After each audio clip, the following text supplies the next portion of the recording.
आज के इस वीडियो में हम सामान्य ज्ञान का 7वां भाग लेकर आ रहे हैं जो आपके विभिन्न प्रतियोगी परीक्षाओं में बार बार पूछा जाता है। अगर आपको इसका पीडीएफ चाहिए तो आप इस ऐप को डाउनलोड करें, जिसका लिंक वीडियो के डिस्क्रिप्शन में और पहले कमेंट बॉक्स में मिल जाएगा। वीडियो शुरू करें उससे पहले वीडियो को लाइक और शेयर जरूर कर दें। इस वीडियो को लाइक करने के साथ चैनल को जरूर सब्सक्राइब करें, उसके बाद बेल आइकन दबाएं, उसमें ऑल सेलेक्ट करें इसी तरह की बेहतरीन वीडियो सबसे पहले पाने के लिए। भारत छोड़ो आंदोलन में अहिंसक जन संघर्ष का प्रारंभ बड़े पैमाने पर हुआ। इस संघर्ष के लिए करो या मरो का मंत्र किसने दिया था? तो देखिए यहाँ पे कई क्वेश्चन बनते हैं भारत छोड़ो प्रस्ताव से, कई बार पूछा गया है। उससे पहले आप जान लीजिए कि करो या मरो का नारा किसने दिया था। तो ये दिया गया था महात्मा गांधी के द्वारा। आपको बता दें कि कई बार ये पूछा जाता है कि भारत छोड़ो आंदोलन मतलब कि कब शुरू किया गया। तो ये शुरू किया गया था 1942 में, 9 अगस्त 1942 में। उसी तरह कुछ और भी महत्वपूर्ण नारे हैं जो कि कई बार पूछा गया है, जैसे कि जय जवान जय किसान किसने दिया था नारा? तो जय जवान जय किसान ये दिया गया था लाल बहादुर शास्त्री के द्वारा। लाल बहादुर शास्त्री के द्वारा। मारो फिरंगियों को ये नारा किसने दिया था? तो ये दिया था मंगल पांडे के द्वारा। जय जगत ये नारा किसके द्वारा दिया गया था? ये थे विनोबा भावे। संपूर्ण क्रांति, तो संपूर्ण क्रांति का नारा दिया गया था जयप्रकाश नारायण के द्वारा। चलिए बताइए वंदे मातरम का नारा किसने दिया? वंदे मातरम तो ये दिया गया था बंकिम चंद्र चटर्जी के द्वारा। देखिए अगर आप केवल वीडियो डाउनलोड कर लेंगे, वीडियो का पीडीएफ, तो आपको ये सारी एक्स्ट्रा जानकारी नहीं मिलेगी। इसलिए ज़रूरी है कि आप इस वीडियो को पूरा देखिए। और यहाँ से हम आपसे एक क्वेश्चन पूछेंगे और इसका उत्तर आप हमें कमेंट करके बताइएगा। आपके लिए क्वेश्चन होगा कि साइमन कमीशन वापस जाओ ये किसने कहा था? साइमन कमीशन वापस जाओ तो ये कहा गया था लाला लाजपत राय के द्वारा। और आपको बता दें हे राम किसने कहा था, ये आप बताइए। हे राम किसने कहा था? ये आज के लिए आपका पहला क्वेश्चन होगा। हे राम किसका प्रमुख नारा था? आप हमें कमेंट करके बताइए। आगे बढ़ते हैं। तो जब कैथोड किरणें उच्च आणविक भार के लक्ष्य से टकराती हैं तो क्या निकालती हैं, क्या उत्सर्जित करती हैं? तो ये निकालती हैं एक्स किरणें। गामा किरणें, कई तरह की किरणें होती हैं, तो ये निकालती हैं एक्स किरणें। विभिन्न तत्वों के परमाणु में क्या होता है? तो विभिन्न तत्वों के परमाणु में देखिए परमाणु संख्या और भिन्न भिन्न संयोजी इलेक्ट्रॉन होते हैं। आपको बता दें कि जो एक परमाणु होता है उसमें अगर इस तरह बनाए तो उसका एक नाभिक होता है। नाभिक में होते हैं प्रोटॉन प्लस न्यूट्रॉन और इसके चारों तरफ चक्कर लगाते हैं इलेक्ट्रॉन। इसमें एक परमाणु क्रमांक होता है, परमाणु क्रमांक जो कि बराबर होता है प्रोटॉन के। इसमें अगर आपसे न्यूट्रॉन पूछा जाए तो परमाणु भार में से अगर आप प्रोटॉन को माइनस कर देते हैं तो न्यूट्रॉनों की संख्या निकल जाती है। अगला है कि निम्नलिखित में से कौन दीन-ए इलाही का सदस्य बना था? तो दीन-ए इलाही धर्म का सदस्य बने थे राजा बीरबल। और कभी कभी पूछा गया है कि ये किसके द्वारा शुरू किया गया था? तो ये अकबर के द्वारा शुरू किया गया था। कब? 1582 में।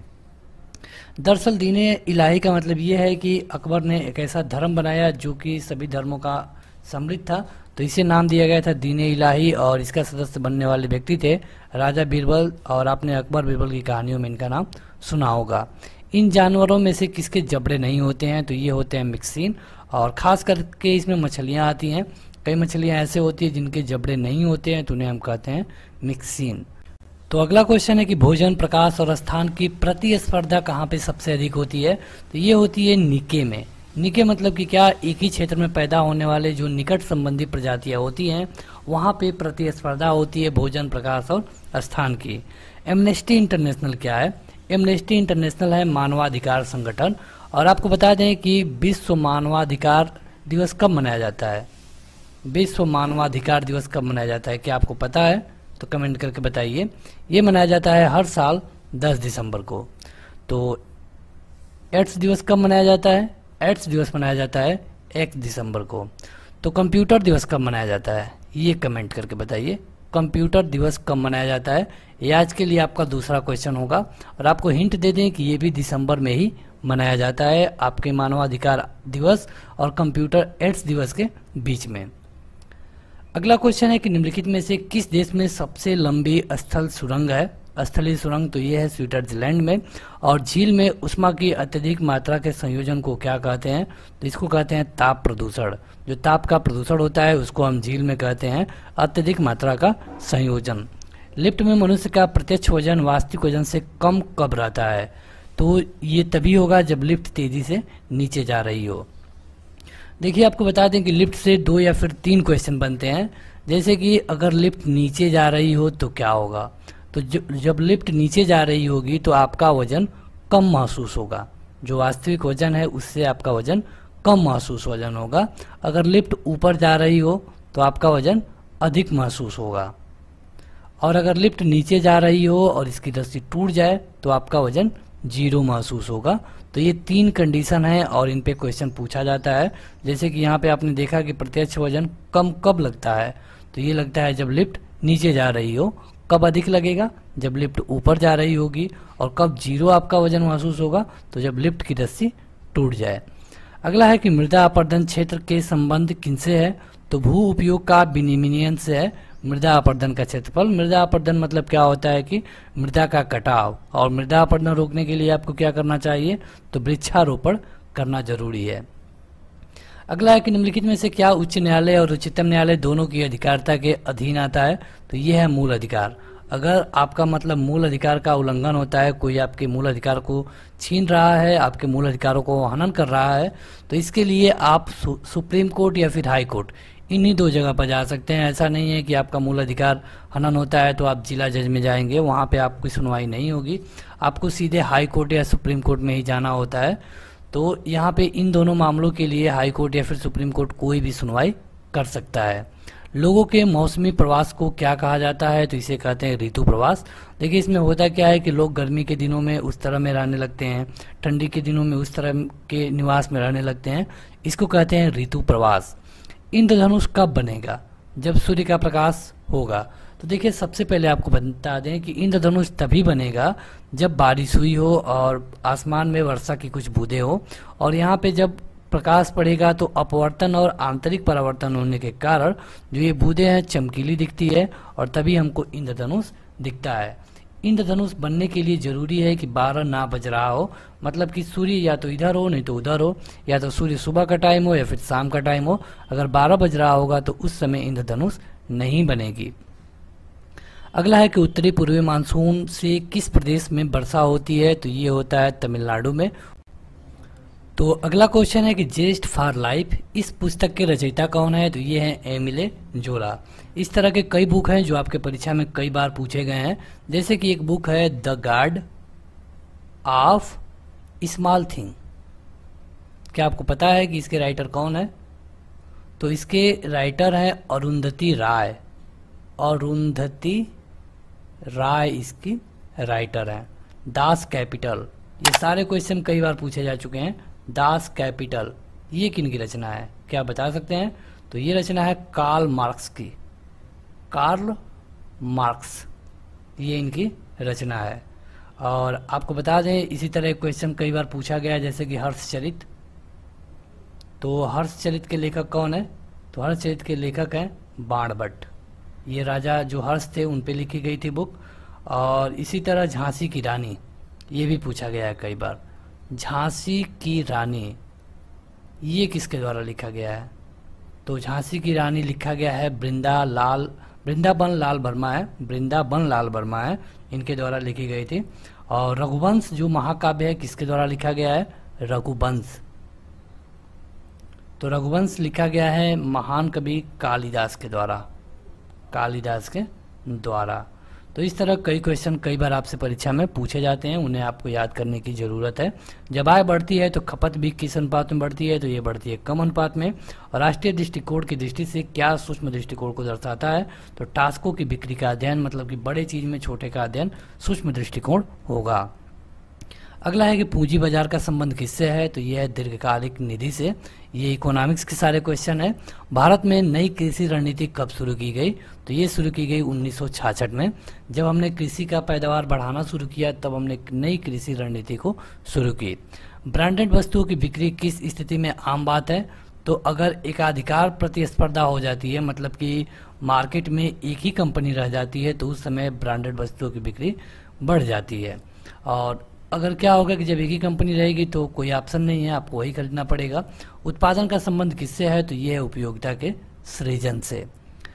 अगला क्वेश्चन है कि फसलों का आवर्तन क्यों अनिवार्य है, तो अगर मृदा की उर्वरकता को आप बढ़ाएंगे तभी फसलों की जो क्वालिटी होगी और क्वांटिटी होगी दोनों बढ़ेगी। उत्प्रेरक कन्वर्टर सामान्यतः किससे बनाए जाते हैं, तो ये होते हैं संक्रांत धातु।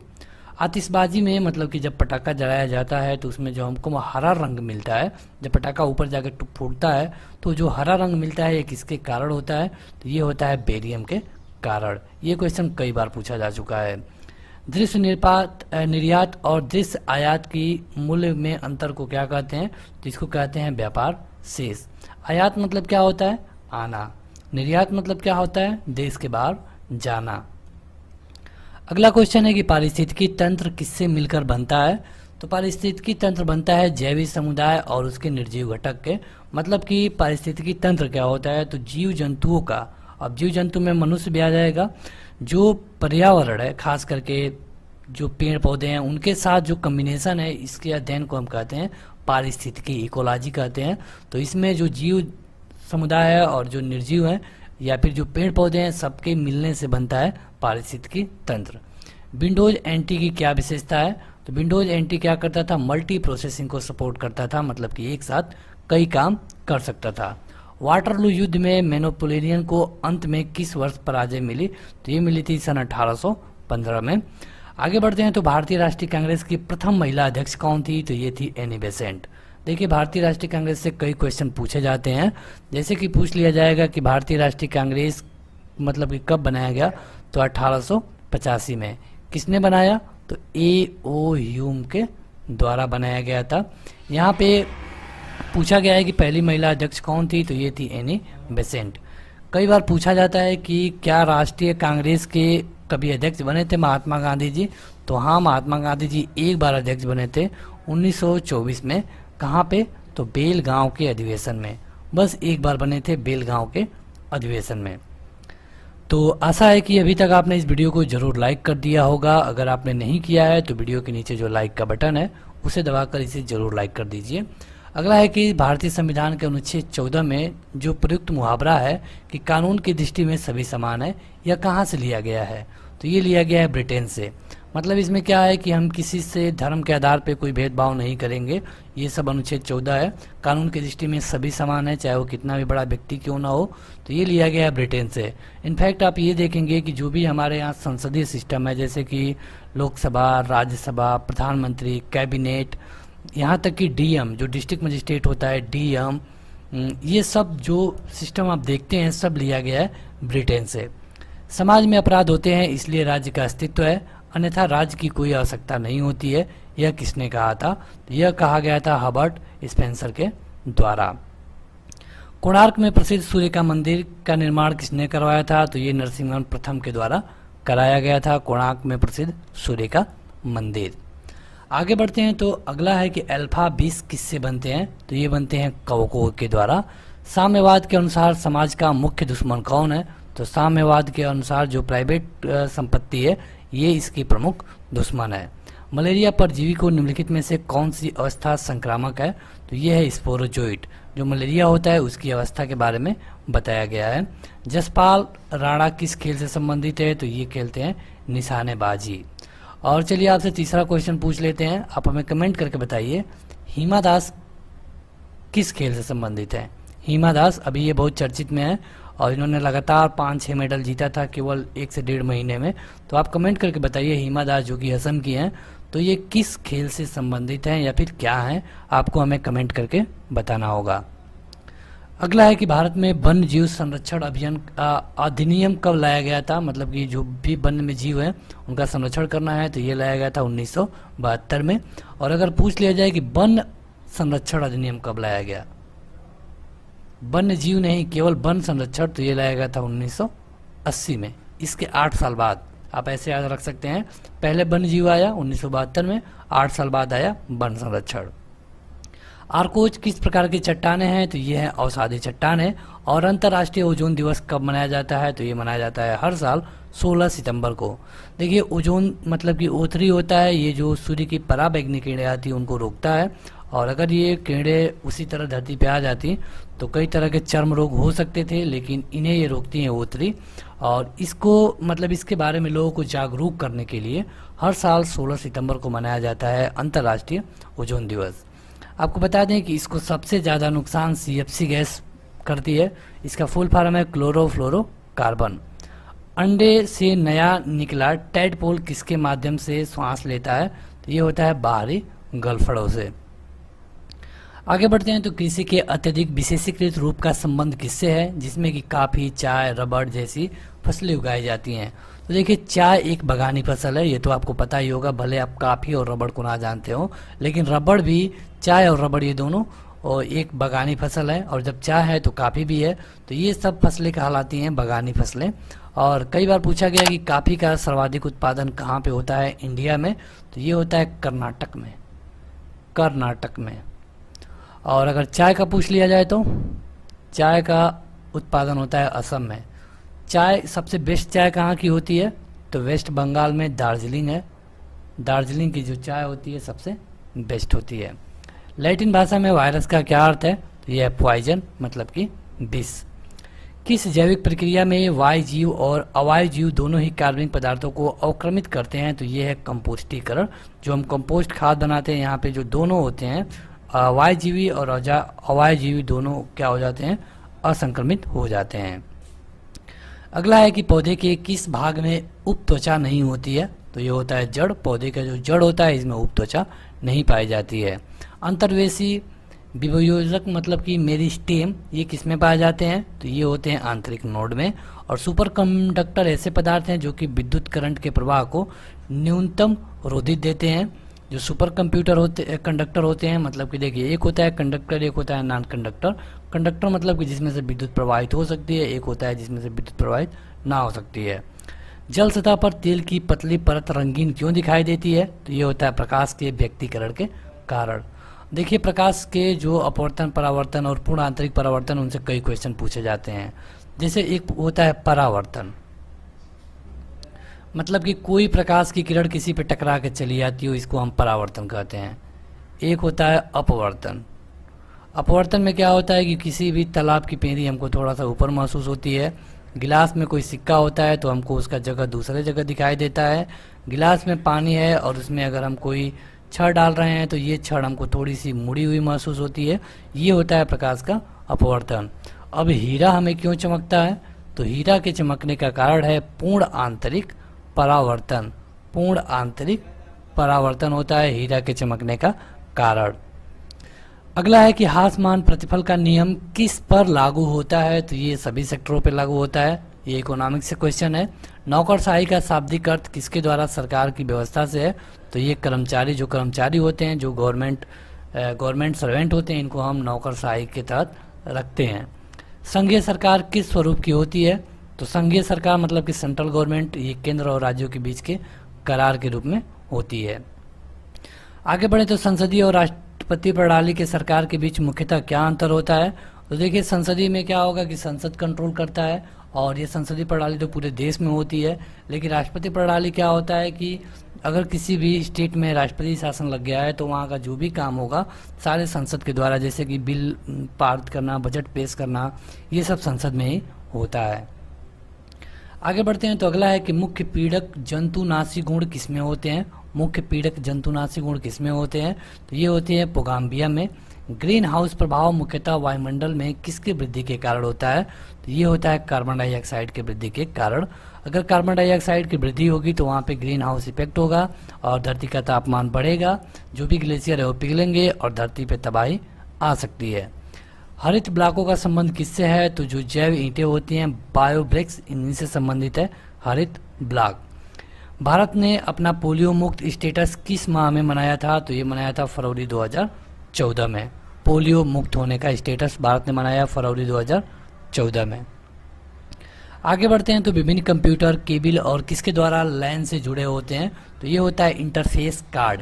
देखिए लैन ये क्या होता है, तो इसका फुल फॉर्म होता है लोकल एरिया नेटवर्क। कंप्यूटर से पूछा जाता है सीपीयू का full form central processing unit. ALU का फुल फॉर्म पूछा जाता है अर्थमेटिक लॉजिक यूनिट। सीयू का पूछा जाता है कंट्रोल यूनिट। कई बार सीडी का पूछा जाता है, तो इसका होता है कॉम्पैक्ट डिस्क। तो चलिए आपसे क्वेश्चन पूछ लेते हैं, कंप्यूटर के पितामह किसे कहा जाता है। यह आज के लिए चौथा और अंतिम क्वेश्चन होगा। कमेंट करके बताइए कंप्यूटर के पितामह किसे कहा जाता है। कार्बनिक यौगिक किस प्रकार के होते हैं, तो यह होते हैं सहसंयोजिक यौगिक। और विटामिन ई के अभाव में क्या होगा, तो प्रजनन क्षमता में कमी हो जाएगी। विटामिन ए से क्या होगा, तो रतौंधी होगी।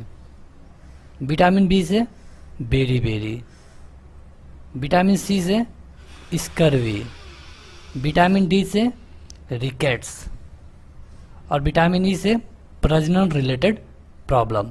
तो बस आज के इस वीडियो में इतना ही। आप इस वीडियो को जरूर लाइक करिए और लाइक करने के साथ कम से कम एक शेयर जरूर करिए। और आपको यह वीडियो कैसी लगी हमें कमेंट करके जरूर बताइए। इसका पीडीएफ डाउनलोड कर पाएंगे, लिंक इस वीडियो के डिस्क्रिप्शन में दिया जा चुका है।